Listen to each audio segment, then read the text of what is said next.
wildfire warning sent to the wrong people. Officials in Los Angeles County are investigating what caused evacuation alerts to be sent to cell phones of people in a larger area than intended. Some of those people later received a follow-up message saying disregard. A company called Genesis provides the alert technology to the county. Genesis tells CBS it has not been able to replicate this error and that it has added safeguards into the software to ensure it doesn't happen again.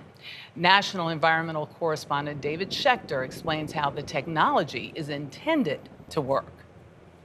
If you receive an evacuation order, please leave immediately. If you receive a warning, get ready. When wildfires ignite, it's local emergency managers and law enforcement who send evacuation alerts to a community.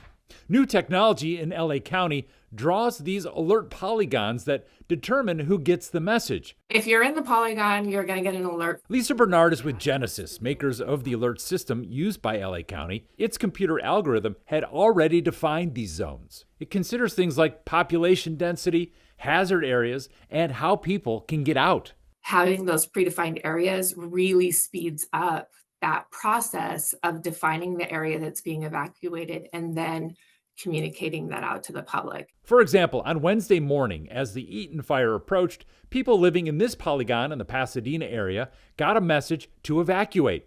But we wondered why the boundary line goes right down the middle of the road. Why are sometimes a street, you'd have one side is alerted and on the other side it's not alerted? Some of these things make natural fire breaks. Some of the footage that we've seen really illustrates that well, where you have one side of the street that's backed up to a tree-covered hillside that's very flammable, and the other side of the street is concrete parking lots. In some previous wildfires, there was hesitation sending widespread alerts.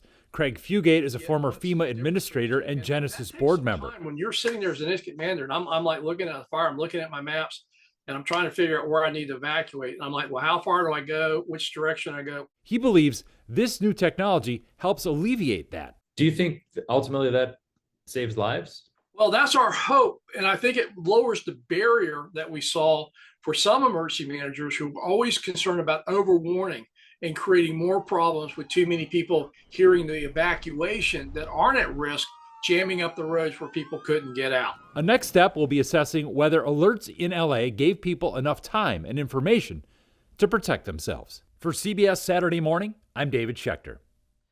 The question is, how much pad do they have on either side of those borders, I wonder. And also in this one we saw with those winds, the embers, and they kept saying it, the embers were moving so far they could go 2 miles, it seemed like. So that made a huge difference, I would think. Yeah.